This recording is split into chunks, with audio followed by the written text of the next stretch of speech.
여러분 주님과 늘 동행하는 삶 사실 수 있기를 간절히 축복합니다.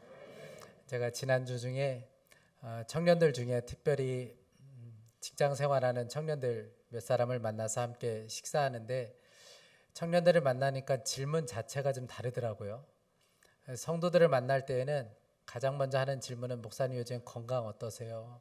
뭐 가정 어떠세요? 이렇게 묻는데 우리 청년들 만났는데 한 청년이 저한테 그렇게 질문하더라고요. 목사님 MBTI가 어떻게 되세요? 그래서 제가 잘 모르겠다고 그랬더니 이제 본인들끼리 이제 의견이 이제 벌어지기 시작한 겁니다. 목사님은 T 같다. 또 목사님은 아니다. F다. 뭐 서로 이렇게 서로 이야기를 하기 시작하는 거예요. 제가 궁금했습니다. 그래서 집에 와서 찾아보았어요. 그랬더니 요즘에 유행하는 질문이 하나 있었습니다. 가령 이런 질문이었어요. 한 성도님이 저에게 오면서 목사님 제가 너무 속상해서 오는 길에 빵을 샀습니다. 그렇게 질문을 이렇게 이야기하면 T인 경우 공감 능력이 전혀 없는 사람일 경우에는 무슨 빵 사셨어요? 이런 사람은 공감 능력이 제로인 T라는 거예요. 그런데 그 이야기를 들었을 때 얼마나 속상하셨어요? 도대체 무슨 일이 있으셨어요? 이러면 F라는 거예요. 여러분 T랑 살고 계신 분들 심심한 위로의 말씀을 드립니다. 얼마나 힘드세요? 만만치 않으실 텐데. 여러분 그런데 성격 유형이 어떠하냐? 여러분 그거 중요한 것 같지만 그렇게 사실 중요하지 않습니다. 많은 사람들이 성격과 기질 따라서 산다고 이야기하죠. 그리고 그 성격과 기질은 절대 바뀌지 않는다고 이야기합니다.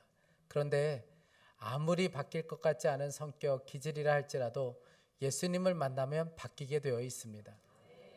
우리의 인생은 성격의 유형 따라 사는 것이 아니라 예수님을 만나고 그 예수님과 함께 살고 있기 때문에 그렇습니다.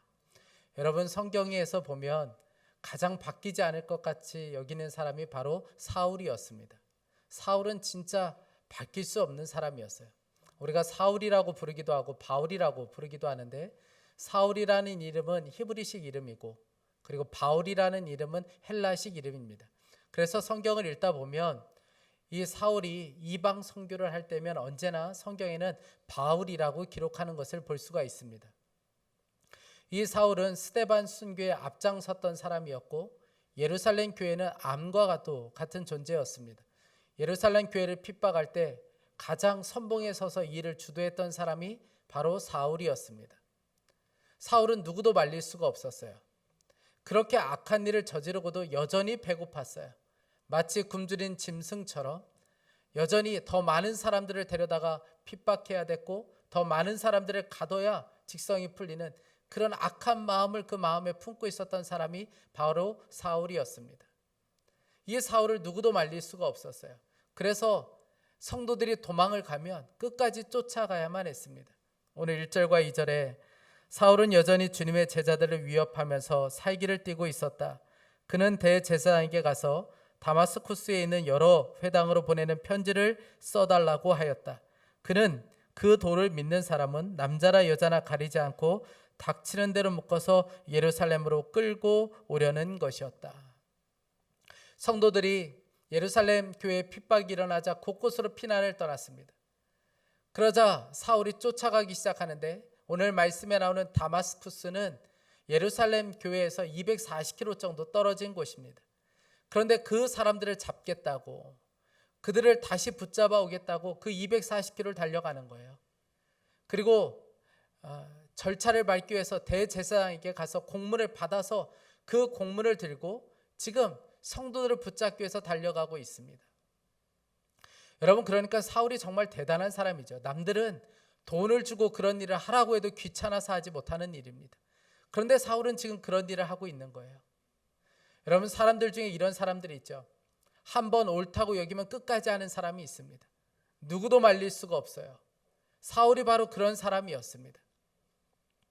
그런데 예수님께서는 이 사울을 그냥 두고 보실 수가 없었어요. 그래서 다마스쿠스 거의 다다랐을 때에 강렬한 빛으로 사울에게 임하세요. 그리고 사울에게 오늘 이렇게 말씀하십니다. 3절과 4절에 사울이 길을 가다가 다마스쿠스 가까이에 이르렀을 때에 갑자기 하늘에서 환한 빛이 그를 둘러 비추었다. 그는 땅에 엎어졌다. 그리고 그는 사울아, 사울아, 내가 왜 나를 핍박하느냐 하는 음성을 들었다. 한낮에 비추는 그 강렬한 햇빛보다 더 강한 빛이 이 사울에게 비치는 순간에 사울이 앞을 볼 수 없게 되었습니다. 아무것도 보이지가 않는 거예요. 그때부터 어둠이 시작되었어요. 오늘 8절 9절은 이렇게 기록합니다. 사울은 땅에서 일어나서 눈을 떴으나 아무것도 볼 수가 없었다. 그래서 사람들이 그의 손을 끌고 다마스쿠스로 데리고 갔다. 그는 사흘 동안 앞을 보지 못하는 상태에서 먹지도 않고 마시지도 않았다. 여러분, 예수 믿는 자들을 다 잡아 죽이겠다고 했던 살기등등했던 사울이었습니다. 그런데 사람 손에 이끌려서 그냥 성에 들어가야 되는 불쌍한 처지가 되었어요. 뿐만 아니라 여러분, 사람들을 잡아 죽이기는커녕 자기 몸 하나 간수하지 못하는 아주 처량한 신세가 되고 말았습니다. 그때부터 3일 동안 아무것도 보이지가 않았어요. 어둠의 시간이 시작되었습니다. 그때 이 사울이 그곳에서 철저히 회개하기 시작해요. 아무것도 보이지 않고 먹지도 마시지도 않고 그가 그동안 자신이 얼마나 잘못된 삶을 살았는지, 얼마나 불쌍한 인생을 살았는지 그가 그곳에서 철저히 회개하기 시작합니다. 그 완악한 마음이 깨어지는 순간이었어요. 비록 육신의 눈은 가려졌지만 영적인 눈은 떠져서 주님을 만나는 놀라운 역사가 일어났습니다. 여러분, 그런데 예수님께서는 사울에게만 그렇게 하시는 것이 아니라 우리에게도 그렇게 하실 때가 있습니다. 가끔씩 아무것도 보이지 않는 어둠의 시간을 보내게 하실 때가 있어요. 질병으로 인하여, 사업의 어려움으로 인하여, 가정의 어떤 어려움들로 인하여 어둠의 시간들을 보내게 하실 때가 있습니다. 아무것도 보이지 않는 그 시간들을 우리에게 허락하실 때가 있어요. 우리를 영적으로 수술하기 위한 것입니다. 육신의 눈은 가리시고 영적인 눈을 뜨게 하기 위한 하나님의 놀라운 계획인 것이죠. 한 목사님께서 설교 중에 청년 이야기를 하셨어요. 목사님이 서재에서 책을 보고 있는데 한 청년이 갑자기 뛰어들어왔어요. 이 청년의 키가 190이 넘는 정말 덩치가 큰 청년이 달려들어왔습니다. 그러면서 이 청년이 그렇게 이야기하더라는 거예요. 사실 저는 지금 눈뜬 장님이 되어가고 있습니다. 목사님이 너무 당황해서 무슨 이야기인지를 한번 이야기해 보라고 그랬더니 이 청년이 이야기하기를 대학교에서 건축 설계를 배웠어요. 그리고 지금은 설계 사무소에서 일을 하고 있습니다. 정말 30대 초반에 열심히 살아가는 청년이었어요. 그런데 어느 순간 눈이 이상한 거예요. 그래서 병원에 가서 검사를 받았더니 너무 늦게 왔습니다. 치료할 수 없습니다. 이제 준비하셔야 합니다. 앞을 볼 수 없게 될 겁니다. 이런 이야기를 듣고 왔다는 거예요.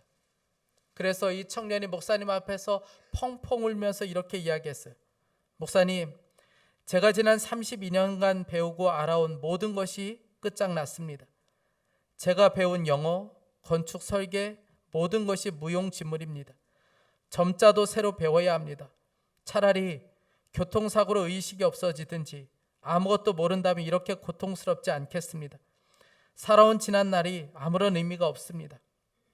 목사님, 그거 아십니까? 잠에서 깬다는 말과 눈을 뜬다는 말은 같은 말입니다. 그런데 제게는 전혀 다른 의미입니다. 아침마다 잠에서 깨지만 눈은 뜨지 못합니다. 눈을 뜰 수 없는 마음을 목사님은 아십니까? 목사님, 이제 저는 어떻게 해야 합니까? 예수님은 눈먼 자도 보게 했다고 하는데 하실 수 있으면 저를 좀 고쳐주십시오. 절규하며 목사님께 이 이야기를 쏟아놓기 시작했어요. 목사님이 그래서 이 청년에게 그렇게 이야기해 주었습니다. 제가 청년을 위해서 기도하겠습니다. 단순히 육신의 눈만 뜨는 것이 아니라 영적인 눈도 열릴 수 있도록 제가 간절히 기도하겠습니다. 그때부터 이 청년이 주일 예배에 참여하며 함께 예배하고 함께 기도하고 함께 말씀대로 사는 그 훈련을 철저히 받기 시작했어요. 그렇게 시간이 지나고 나서 어느 날 갑자기 청년이 목사님에게 찾아와서 이렇게 이야기했습니다. 목사님, 이제 저는 맹인이 될 준비를 하려고 합니다. 육신의 시력은 잃어버리는 것은 그렇게 힘들어하면서도 마음의 시력을 잃어버린 것은 아파하지 않았다는 생각이 듭니다. 시력도 잃고 영안도 잃어버린 사람이 되어서는 안 되겠다는 생각을 했습니다. 저는 주님을 만났습니다. 이제는 그리 아니하실지라도 찬양하며 살려고 합니다. 목사님과 함께 사형리 공부를 하게 되었는데 제1영리, 하나님은 당신을 사랑하시고 당신을 향한 놀라운 계획을 가지고 계십니다. 이 문구를 이 청년에게 읽어줘야 되는데 목사님이 차마 이 문구를 읽을 수가 없는 거예요. 정말 하나님이 이 청년을 향한 계획을 가지고 계실까? 이 믿음을 이 청년은 가질 수 있을까? 너무 안타까운 마음이 들어서 울먹이며 목사님이 겨우 읽었어요. 하나님은 당신을 사랑하시고 당신을 향한 놀라운 계획을 가지고 계십니다. 그때 이 청년이 또박또박 따라 읽기 시작했어요. 그리고 아멘이라고 답하고 목사님의 손을 꽉 잡았습니다. 더 이상 사형리 공부를 할 필요가 없게 되었어요.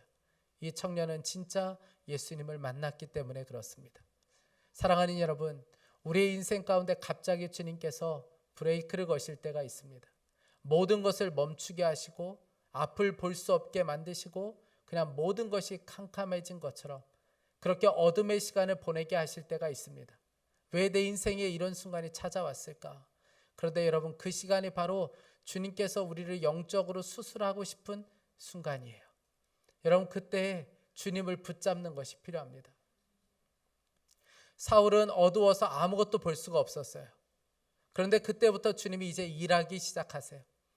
그 지역에 살고 있는 아나니아에게 예수님께서는 말씀하십니다. 지금 사울이 여기에 있는데 가서 사울을 위해서 안수해 주라. 여러분, 그동안 아나니아는 예수님 말씀에 한 번도 거역한 적이 없는 아주 경건한 사람이었습니다. 그런데 이 말씀만큼은 순종하고 싶지 않은 거예요. 사울로 인한 고통이 얼마나 많이 컸던지 그 사람에게는 가고 싶지가 않았습니다. 그래서 이 아나니아가 주님께 이렇게 대답합니다. 13절에 아나니아가 대답하였다. 주님, 그가 예루살렘에서 주님의 성도들에게 얼마나 해를 끼쳤는지를 나는 많은 사람들에게서 들었습니다. 주님, 몰라서 지금 그런 말씀하시는 겁니까? 지금 사울로 인하여 많은 성도들이 죽어나가고 있습니다. 사울로 인하여 고통을 얼마나 많이 겪고 있는데 지금 몰라서 지금 그런 말씀하시는 겁니까?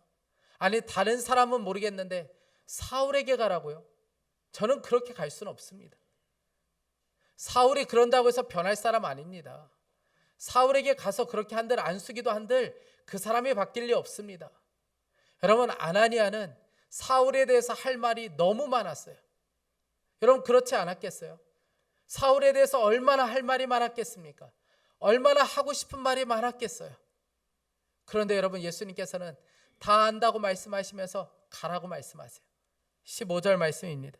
주님께서 그에게 말씀하셨다. 가거라.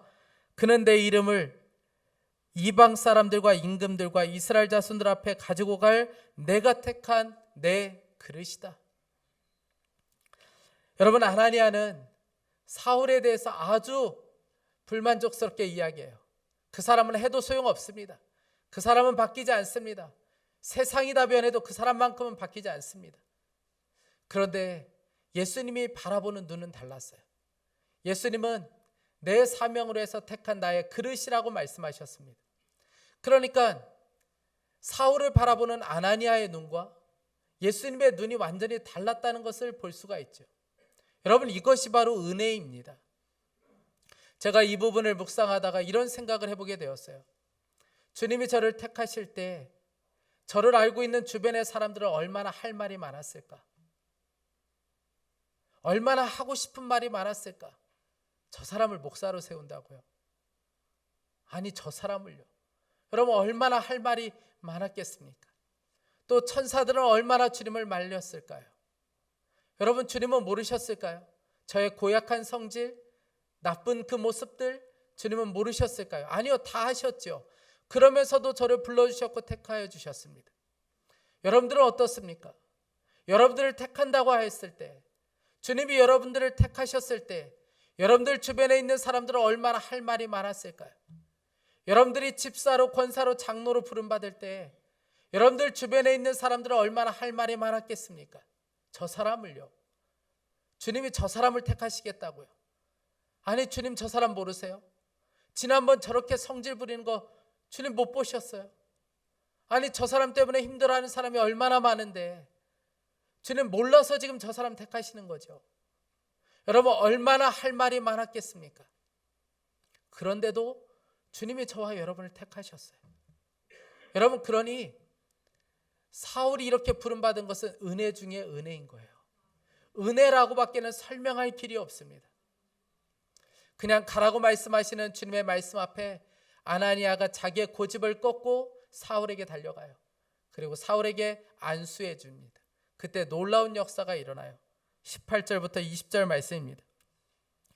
곧 사울의 눈에서 비늘 같은 것이 떨어져 나가고 그는 시력을 회복하였다.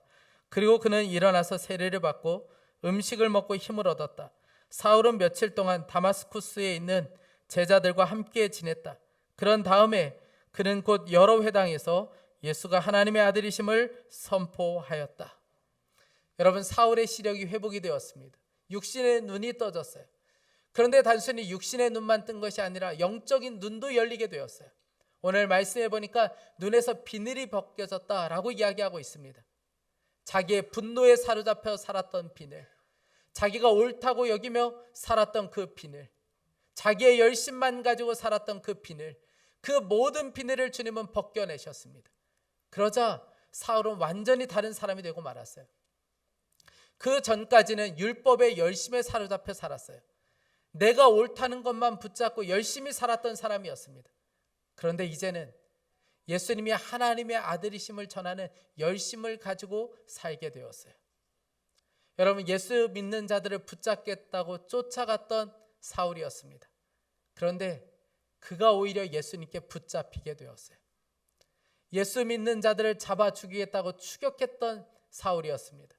그런데 자신을 추격하시는 예수님께 그가 사로잡히는 놀라운 역사가 일어나게 된 것이죠. 사랑하는 여러분, 누구도 사울을 바꿀 수가 없었어요. 그의 고집스러움, 그의 분노, 그의 옳다고 여기는 이 모습들, 여러분, 그 모습을 누구도 바꿀 수가 없었습니다. 그런데 예수님을 만나고 그의 삶은 완전히 변화되었어요. 여러분, 우리는 이것을 회심이라고 부릅니다. 그러나 물론 모든 사람들이 다 이렇게 회심하는 것은 아닙니다.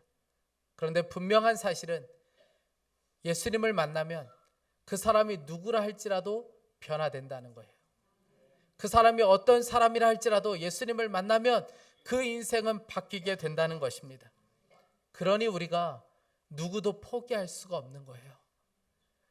누구도 여러분 안 된다고 포기할 수가 없는 이유가 바로 여기에 있습니다. 여러분, 우리가 사람들과의 관계를 겪으면서 절망할 때가 얼마나 많이 있습니까? 그러면서 늘 이렇게 결론을 맺죠. 사람은 절대 안 바뀌어. 그 사람은 절대 안 바뀌어. 역시 사람은 변하지 않아. 여러분, 이렇게 결론을 맺을 때가 얼마나 많이 있습니까? 여러분, 그런데 그걸 잘 아셔야 합니다. 여러분, 그것도 바로 믿음이에요. 사람 안 바뀐다는 그것도 믿음입니다. 안 바뀐다고 믿으니까 안 바뀌게 되는 거예요. 내 남편이, 내 아내가, 내 자녀들이 안 바뀐다고 믿으니까 안 바뀌는 것입니다. 얘를 어디다 써먹어? 얘가 언제 바뀌겠어? 네가 그러면 그렇지. 당신은 늘 그래왔어. 여러분, 그러니까 바뀔 수가 없는 거예요. 월터 마샬 목사님이 계신데 이 목사님이 늘 죄책감에 사로잡혀 사는 분이셨어요. 늘 죄책감에 사로잡혀 살고 하나님은 그저 두려운 분이시고 그리고 늘 자기 절망에 빠져 살아가는 목사님이셨습니다. 이 목사님은 한 번은 한 신학자를 찾아가서 상담을 받아요. 저에게는 이런 죄가 있습니다. 저에게는 이런 연약함이 있습니다. 그러자 이 신학자가 이 목사님에게 이런 이야기 들려주었습니다. 자네는 지금 자네가 짓고 있는 가장 나쁜 죄를 빼놓고 이야기하고 있네. 불신앙의 죄 말일세. 자네는 지금 자네의 죄악을 용서하시고 자네의 본성을 거룩하게 하시는 주 예수 그리스도를 진정으로 믿고 있지 않네. 그때 이 마샬 목사님이 큰 충격에 빠져요. 그동안 자신의 죄라고 하면 그냥 육신적으로 짓는 죄, 음란한 죄, 이 정도로만 생각했어요. 그러나 자기에게는 가장 큰 죄가 있다는 것을 알게 되었습니다. 그것은 불신의 죄였어요. 모든 죄를 용서하실 뿐 아니라 자신의 본성 자체를 완전히 바꾸실 예수 그리스도를 실제로 믿고 있지 않다는 것을 알게 되었다는 거예요. 여러분, 사람 안 바뀌어. 예수 믿어도 소용없어. 예수님 믿어도 나 바꿀 수 없어. 예수 믿어도 우리 남편 못 바꿔. 여러분, 이게 가장 큰 죄라는 것을 알고 계십니까? 하나님을 믿으면서도 하나님을 진짜 믿지 않는 죄예요. 아니요, 하나님은 정말 예수님 안에 있는 사람들은 여러분 누구라도 변화될 수 있고 누구라도 주님은 바꿀 수 있습니다. 물론 예수님을 믿고도 그 고집이 안 바뀔 수 있어요. 예수님 믿고도 앞뒤가 꽉 막힌 것처럼 융통성이 없는 그 모습 안 바뀔 수 있습니다. 정말 너무하다 싶을 정도로 성실한 그 모습 예수님 믿어도 안 바뀔 수 있습니다. 그런데 여러분, 예수님은 그 모습 그대로 사용하실 때가 있어요. 이런 분들이 계시더라고요. 목사님, 우리 남편은 정말 성실한 사람이에요. 예수 안 믿어서 그렇지 예수님 믿으면 진짜 무섭게 믿을 사람입니다. 여러분, 그런데 그 말이 틀리지 않습니다.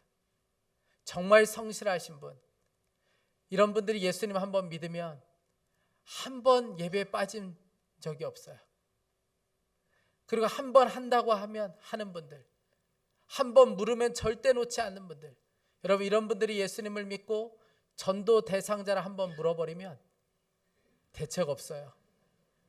그냥 끝장을 봅니다. 여러분, 사울은 진짜 열심히 대단했던 사람이에요. 물론 잘못된 열심을 가지고 있었던 사람이었습니다. 그런데 그가 이 열심을 가지고 예수님을 만나고 나니까 그는 완전히 다른 사람이 되기 시작해요.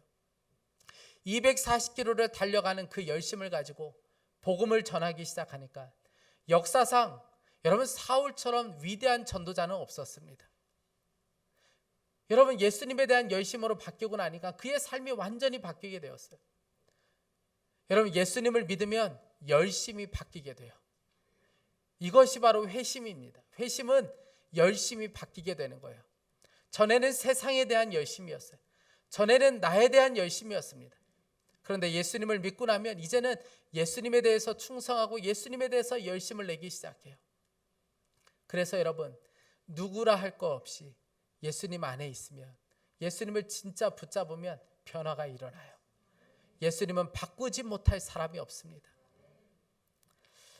지존파 사건이라고 아마 이제 나이가 좀 있으신 분들은 다 아실 텐데 1994년도에 우리나라 안에 끔찍한 사건이었습니다. 엽기적인 살인 사건 벌인 사람들이죠. 이 지존파의 우두머리가 바로 김현양 씨였습니다.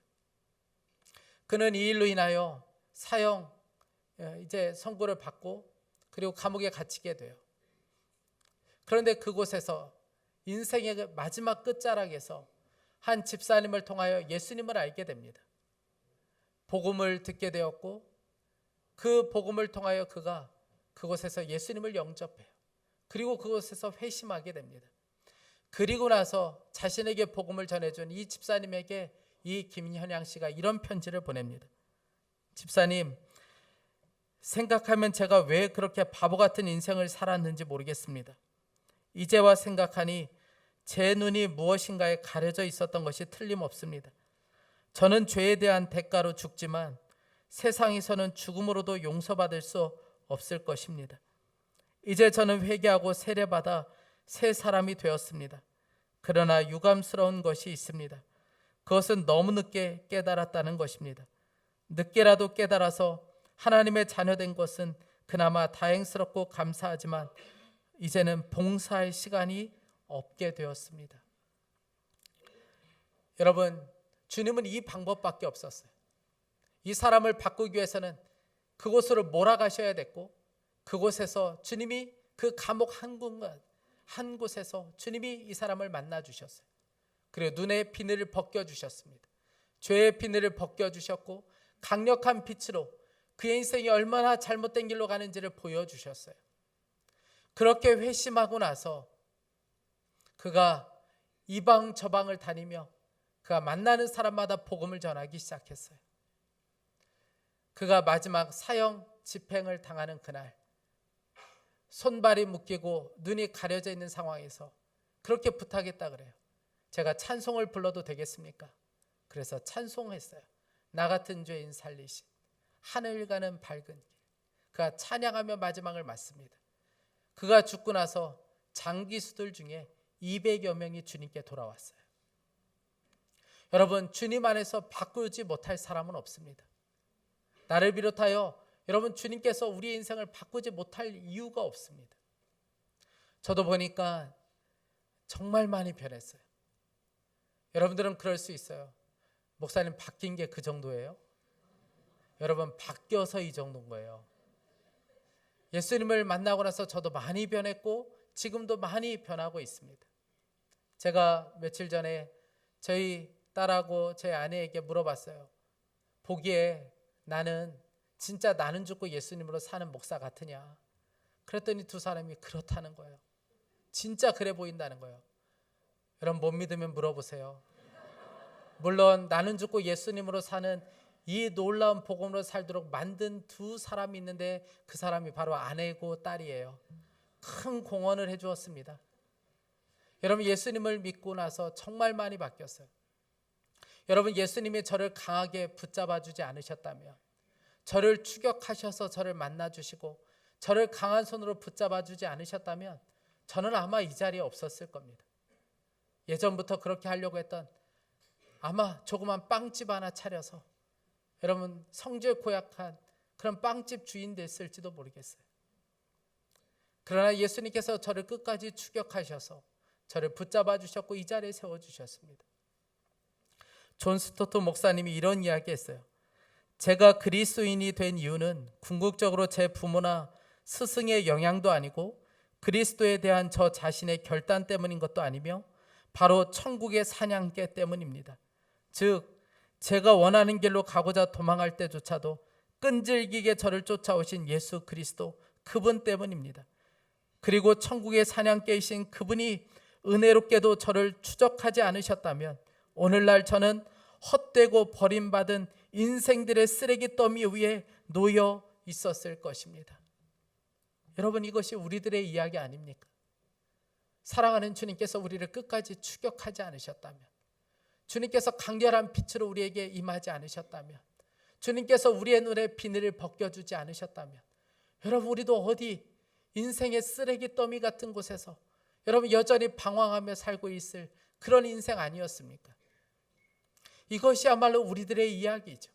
그런데 주님께서 우리를 끝까지 추격하셔서 우리를 만나주셨고 우리에게 강렬한 빛으로 임하셨고 우리의 눈에 비늘을 벗겨주셔서 저와 여러분이 이 자리에 있는 것 아니겠습니까? 여러분은 우리의 삶을 바꾸신 주님께서는 지금 우리 마음에 오셔서 우리와 함께 살고 계십니다. 그러니 우리가 이 믿음을 가지고 우리가 계속해서 그 주님을 바라보며 그 주님께 붙잡혀 살면 우리는 날마다 변화되게 되어 있습니다. 여러분, 그 누구도 우리의 삶을 바꿀 수 없어요. 아내가 나를 바꿀 수 있습니까?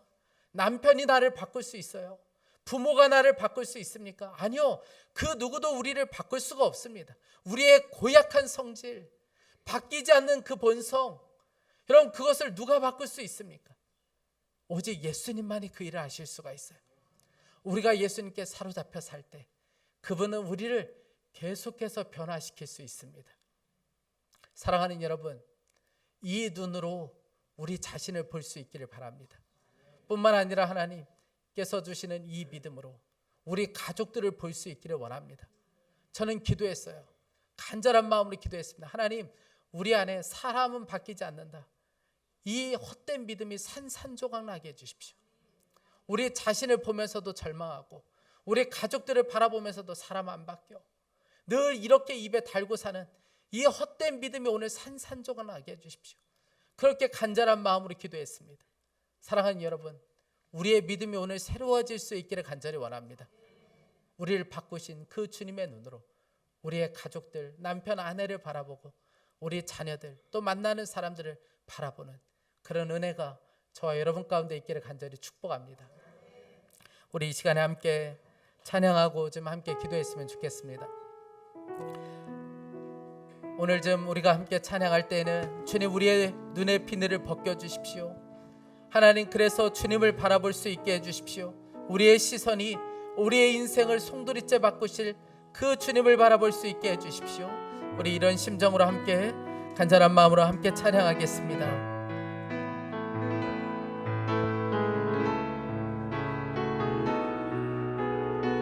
내게로부터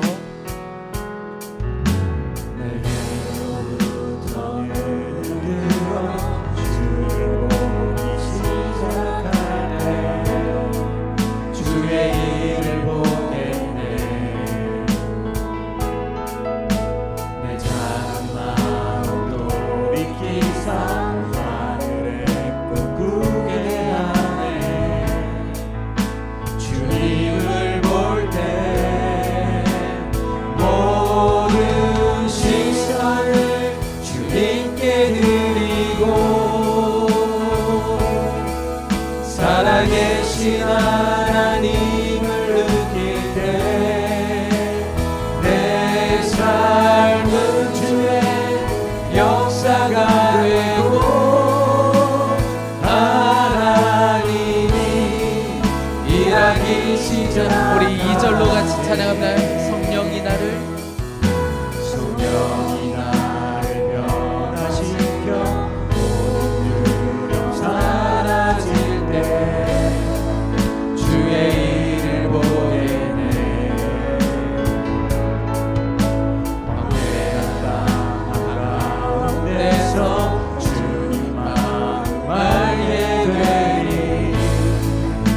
주님을 볼 때 모든 시선을 주님께 드리고 살아계신 하나님을 느낄 때 내 삶은 주의 역사가 되고 하나님이 일하기 시작한 모든 시선을 주님께 드리고 살아계신 하나님을 느낄 때 내 삶은 주의 역사가 되고 하나님이 일하기 시작하네. 사랑하는 여러분, 도무지 변화될 것 같지 않았던 사울이 주님을 만나고 강렬한 빛 가운데 눈에 있는 비늘이 벗겨지고 완전히 변화되는 것을 보게 됩니다. 우리 이 시간에 주님 앞에 좀 간절한 마음으로 우리 자신을 위해서 먼저 기도하고 싶습니다. 주님, 저에게도 변화가 필요합니다. 주님, 저에게도 변화가 일어날 수 있게 해주십시오. 하나님, 저에게도 강렬한 빛을 비춰주셔서 하나님의 헛된 마음들이 떠나가게 하여 주시고 눈의 비늘을 벗겨주셔서 진짜 주님만 볼 수 있게 하여 주옵소서. 이제는 세상에 대한 열심으로 살지 않게 하여 주시고 오직 예수님에 대한 열심과 충성으로 살아갈 수 있게 하여 주옵소서. 우리 간절한 마음으로 우리 자신을 위하여 간절한 마음으로 기도하겠습니다. 사랑하는 하나님 아버지, 우리들에게도 진정한 변화가 필요합니다. 사랑하는 하나님 아버지, 우리에게도 진정한 변화가 필요합니다. 하나님 아버지, 우리의 모습에도 진정한 변화가 필요합니다. 주님, 우리에게도 강렬한 빛을 비춰주셔서 하나님 아버지 어둠이 떠나가게 하여 주시고 하나님 아버지 진짜를 볼 수 있도록 우리의 눈에 비늘을 벗겨주시길 원합니다. 분노에 사로잡혀 살고 세상의 헛된 것에 붙들려 사는 우리들에게 오늘도 하나님 아버지 비늘을 벗겨주셔서 오직 주님을 볼 수 있는 눈이 열릴 수 있게 하여 주옵소서. 하나님 진짜를 볼 수 있게 하여 주시길 원합니다. 하나님 아버지 어둠 가운데 몰아가실 때에 아무것도 할 수 없는 어둠 가운데 몰아가실 때에 하나님 아버지 우리가 주님을 붙잡게 하여 주시고 하나님 주님부터 오는 음성을 들을 수 있게 하여 주시길 원합니다. 하나님 아버지 우리가 잘못된 길로 가며 하나님 아버지 우리의 인생을 멈춰주십시오. 하나님 아버지 우리를 멈춰서라도 하나님 주님 우리에게 말씀하여 주시고 하나님 빛을 비춰주시고 어둠을 떠나가게 하여 주시고 비늘이 벗겨지는 역사가 일어나게 하여 주옵소서. 우리의 열심이 바뀌게 하여 주시길 원합니다. 세상에 대한 열심, 하나님 내가 옳다고 여기는 것만 위해서 살아가는 우리의 열심이 주님에 대한 열심으로 바뀔 수 있게 하여 주시고 하나님 아버지의 진정한 변화의 역사가 우리의 삶에도 일어날 수 있게 하여 주옵소서. 하나님 아버지 우리를 추격하시며 우리를 하나님 아버지 붙잡아 주신 그 은혜의 역사, 하나님 아버지의 주님의 은혜의 역사가 놀랍게 일어나게 하여 주시고 하나님 아버지의 주님의 은혜를 하나님 부어주시기를 간절히 원합니다. 사랑하는 여러분, 주님이 우리를 끝까지 추격하시며 우리를 붙잡아 주지 않으셨다면 우리는 어딘가 인생의 쓰레기 더미 같은 곳에서 오늘도 방황하며 살 수밖에 없는 사람들이었습니다. 그러나 주님께서 사랑으로 우리를 끝까지 추격하셔서 우리를 붙잡아 주셨고 우리를 변화시켜 주셨고 이 자리에 불러주셨습니다. 우리 이 시간에 좀 간절한 마음으로 기도하기 원합니다. 하나님, 이 믿음으로 우리 자신도 보고 우리 가족도 볼 수 있게 하여 주옵소서. 주님은 바꾸지 못할 사람이 없다. 이 믿음으로 우리의 가족들, 우리 남편, 우리 아내, 우리 자녀들을 볼 수 있게 하여 주옵소서. 주님, 다만 간절히 원하는 것은 우리의 가족들을, 우리 자녀들을 끝까지 추격하셔서 강렬한 빛으로 만나 주십시오. 하나님, 눈의 비늘을 벗겨주셔서 예수님을 볼 수 있게 하여 주옵소서. 우리 이 시간에 주여 한번 부르짖고 기도하겠습니다. 주여. 사랑하는 하나님 아버지, 우리를 끝까지 추격하셔서 우리를 만나주셨던 것처럼 하나님 아버지 우리 가족들을 그렇게 만나주시길 원합니다. 주님께서 우리의 하나님 추격하지 않으셨다면 하나님 우리는 어디 인생의 쓰레기 더미 같은 곳에서 방황할 수밖에 없는 자들이었습니다. 주님께서 이런 우리들을 만나주셨고 하나님 아버지 우리를 하나님 아버지 주님의 사랑으로 붙잡아 주셨습니다. 하나님 아버지, 주님 그렇습니다. 하나님 아버지, 주님이 바꾸지 못할 사람이 없고 주님 안에서 변화되지 못할 사람이 없습니다. 하나님 아버지, 이 눈으로 우리 가족들을 볼 수 있게 하여 주옵소서. 주님께서 우리 남편을 바꾸시며 우리 아내를 변화시켜 주시고 우리 자녀들을 반드시 바꿔주실 것을 믿습니다. 하나님, 이 믿음의 눈으로 볼 수 있게 하여 주소서. 하나님 아버지, 이 믿음의 눈으로 볼 수 있게 하여 주옵소서. 하나님, 간절히 원합니다. 주님께서 끝까지 추격하셔서 저를 만나주시고 강렬한 빛으로 임하여 주시고 하나님 아버지 눈에 비늘을 벗겨주시고 주님이 보일 수 있게 하여 주옵소서. 하나님 아버지 그 눈에 오직 예수 그리스도만 보일 수 있도록 눈에 비늘을 벗겨주시기를 간절히 원합니다. 우리 가정 안에도 놀라운 구원의 역사가 일어나게 하여 주시고 놀라운 변화의 역사가 일어나게 하여 주옵소서. 하나님 아버지, 예수께서 하나님 아버지 우리를 변화시키실 주님을 바라볼 수 있게 하여 주시고 진정한 변화의 역사가 우리의 가정 안에도 일어나게 하여 주시기를 원합니다. 사랑하는 하나님 아버지, 주님께서 반드시 그렇게 하실 것을 믿습니다. 우리의 삶을 추격하셨던 것처럼 우리의 자녀들을 끝까지 추격하셔서 하나님 빛을 비춰주셔서 어둠이 떠나가게 하여 주셔서 하나님 아버지, 주님께서 만져주시고 저를 구원하여 주시고 어둠 가운데 구원하여 주시고 하나님 아버지 어떤 곳에서도 구원하여 주시고 자신의 열심으로 살지 않고 이제는 주님을 바라보고 우리 열릴 수 있게 하여 주시기를 원합니다. 일하기 시작하네. 사랑하는 주님, 사람은 절대 바뀌지 않는다는 우리의 잘못된 믿음이 오늘 깨어지는 역사가 있게 하여 주옵소서. 주님 안에서 변화되지 않을 사람이 없고 주님이 바꾸지 못할 사람이 없음을 믿습니다. 사울에게 빛을 비춰주시고 비늘을 벗겨주신 주님, 우리에게도 더 강렬한 빛을 비춰주시고 우리 눈에서 비늘을 벗겨주셔서 더 보게 하여 주시고 더 놀라운 변화가 우리 가운데 일어날 수 있게 하여 주옵소서.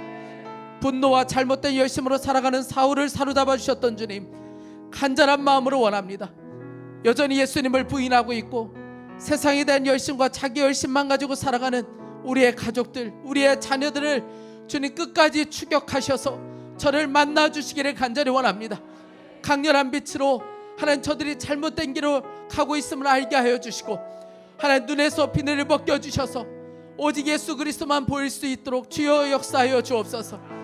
하나님, 사울을 향하여 누가 다 뭐라고 말해도 저는 택한 나의 그릇이다 말씀하셨던 것처럼 하나님, 우리 사랑하는 자녀들에게도 그렇게 선언하여 주십시오. 저는 나의 택한 그릇이다 주님께서 말씀하여 주시고 하나님 아버지, 저들을 주님의 택한 그릇답게 살아갈 수 있도록 주님께서 은혜를 더하여 주옵소서. 하나님, 우리 안에 더 놀라운 변화가 일어나기를 간절히 소망합니다.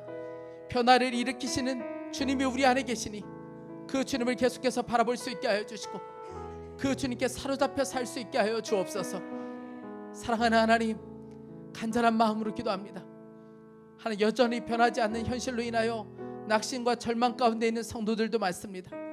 경제적인 묶임 가운데 하루하루 고통을 겪고 있는 성도들도 있습니다. 하나님, 그 묶임에서 풀어질 수 있게 해주십시오. 질병의 고통으로 인하여 정말 숨쉬는 것조차 어려운 이들도 있습니다. 암으로, 혈액으로, 여러 가지 통증으로 인하여 고통 가운데 있는 성도들도 있습니다. 오늘 주 예수 그리스도의 보혈로 나음을 얻게 하여 주옵소서. 질병의 근원이 떠나가게 하여 주시고, 하나님, 의사가 모든 것이 끝났다고 말해도 하나님 아버지, 모든 생명 되시는 주님을 붙잡을 수 있게 하여 주옵소서. 하나님, 오늘 예배하며 주님 앞에 귀한 예물을 봉헌하여 드립니다. 이 예물이 하나님의 영광을 위하여 사용되게 하여 주시고, 우리는 물질로 인하여 두려워하지 않고 먹이고 살리고 입히실 주님을 바라보며 주님을 믿고 감사하며 찬송하며 따라갈 수 있게 하여 주옵소서. 주님 감사합니다. 주 예수 그리스도의 이름으로 기도했습니다. 아멘. 우리 다 일어나셔서 한 번 더 찬양하며 준비하신 예물을 봉헌하겠습니다. 우리를 끝까지 추격하셔서 우리를 만나주신 그 주님의 은혜를 이 시간에 함께 찬양하겠습니다.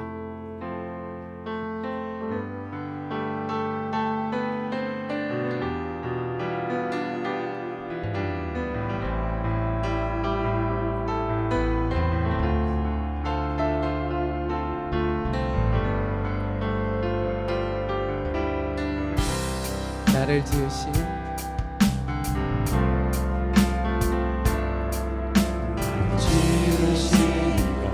하나님, 나를 부르시니가 하나님, 나를 보내시니도 하나님, 나의 나 된 것은 다 하나님. 우리 다시 한번 고백하며 나를 지으신 하나님, 나를 부르시니가 하나님, 나를 보내시니도 하나님, 나의 나 된 것은 다 하나님 은혜야. 나의 달려갈 길 가가도록 나의 마지막 홀 다하도록 나로 그 십자가 굳게 하시니 나의 나 된 것은 다 하나님 은혜라.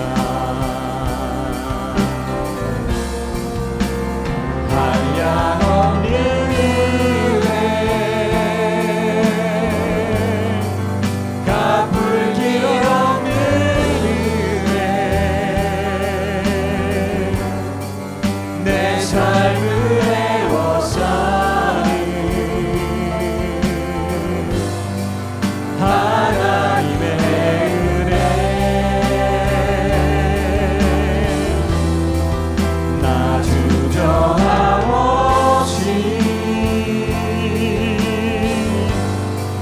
그 땅을 밟은 도 나를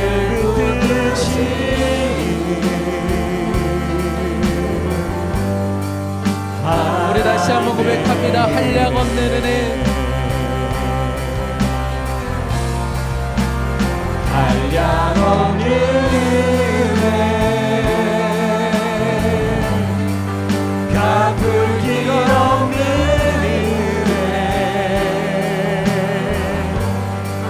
내 삶을 애워싸는 하나님의 은혜, 나 주저함없이 그 땅을 밟은 나를 붙드시는 나를 붙드시는